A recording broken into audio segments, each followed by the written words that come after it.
Halo, perkenalkan nama saya Anissa. Kali ini saya berkolaborasi dengan Tara. For your information, Tara adalah komunitas yang berkegiatan berfokus pada mengenalkan read aloud kepada masyarakat, khususnya di wilayah Blitar. Didirikan pada 21 Juli 2022 oleh inisiatornya Kak Elia. Pada session ini, saya akan membahas terkait benefit read aloud sebagai pemantik literasi dan memanusiakan hubungan pada anak usia dini.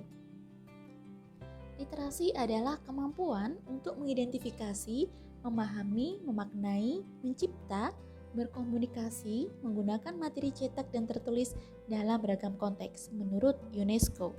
Bagaimana mungkin anak bisa mengucapkan, membaca, dan menuliskan suatu kata jika dia tidak pernah mendengarkan kata itu?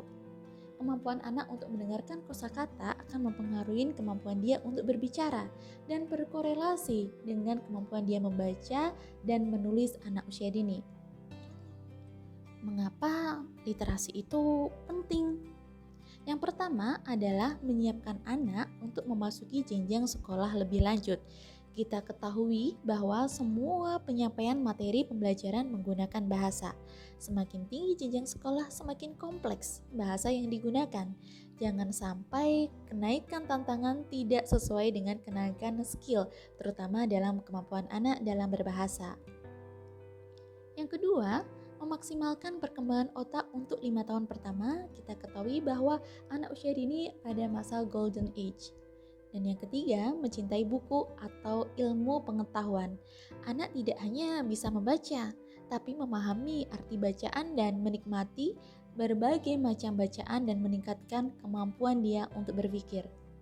Dan yang keempat adalah memungkinkan anak untuk membaca lebih baik dan dapat digunakan dalam kehidupannya sehari-hari.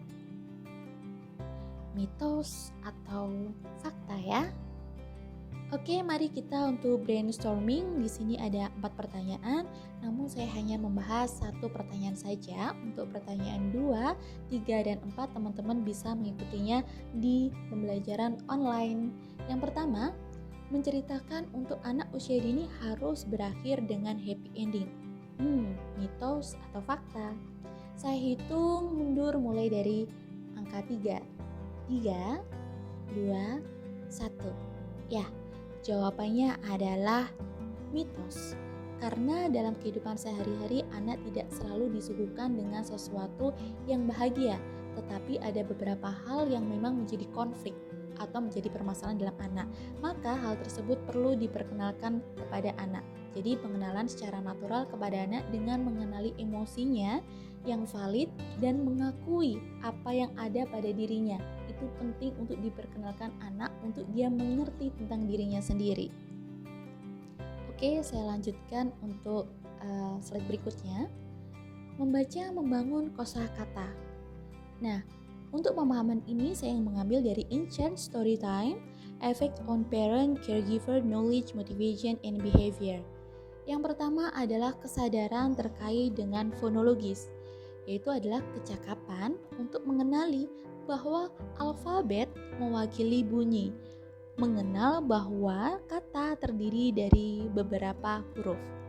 Yang kedua adalah minat terhadap materi cetak, membuat anak gemar dengan buku. Dan yang ketiga, kesadaran terhadap materi cetak.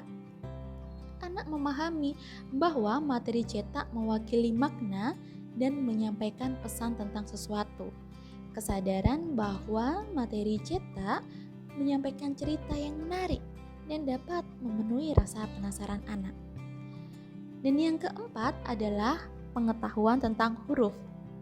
Kecakapan anak untuk mengenali huruf dengan nama, bentuk, dan bunyi yang berbeda atau kita kenal dengan sebutan fonik. Yang kelima adalah pembendaharaan kata. Pemahaman anak tentang nama-nama benda dan nama yang mewakili konsep sederhana di sekitar mereka. Dan yang keenam adalah pengetahuan tentang latar, membantu anak untuk memahami dunia di sekitarnya dan menyajikan pemahaman tersebut secara lisan. Dan yang ketujuh adalah kemampuan bercerita. Adalah kecakapan untuk menceritakan kembali apa yang didengar dengan runtut dan dapat mengungkapkan perasaan dan pemikirannya. Lalu bagaimana cara memilih buku bacaan untuk anak usia dini? Yang pertama adalah memilih buku dengan proporsi gambar lebih banyak daripada teks. Lalu memilih buku dengan penyampaian pesan moral yang tidak menggurui. Pilih buku dengan tokoh binatang sesuai dengan minat atau tokoh anak yang bersikap, berpikir, dan berbicara lazimnya anak usia dini. Pilih buku dengan alur cerita sederhana sehingga mudah dipahami anak usia dini. Buku cerita rakyat atau mitos terkadang menyajikan cerita yang terlalu kompleks sehingga kurang sesuai untuk anak usia dini. Jadi teman-teman harus pintar untuk mengkurasi ya dan memilih buku cerita untuk anak usia dini. Lalu bagaimana tips membaca nyaring? Ini ada persiapan membaca nyaring. Yang pertama adalah rencanakan tujuan membaca nyaring sehingga anak dapat memilih bacaan yang tepat, waktu membaca, dan pertanyaan yang akan didiskusikan. Kenali kemampuan membaca anak dan sesuaikan buku pilihan dengan rentang perhatian dan minat mereka. Pelajari terlebih dulu buku yang Anda baca agar Anda dapat menentukan improvisasi, ekspresi, diskusi, klimaks cerita, dan pesan moral. Klimaks cerita di sini berkaitan dengan karakter dalam cerita, mencapaikan titik tertinggi dari ketegangan atau konflik yang kemudian diikuti dengan penyelesaian dan resolusi. Lalu bagaimana tips membaca nyaring? Memulai membaca nyaring yang pertama adalah menghadapkan posisi buku dengan jelas, menunjukkan sampul buku atau bacaan yang akan dibacakan, memberikan kesempatan anak untuk mengenalkan profesi ilustrator.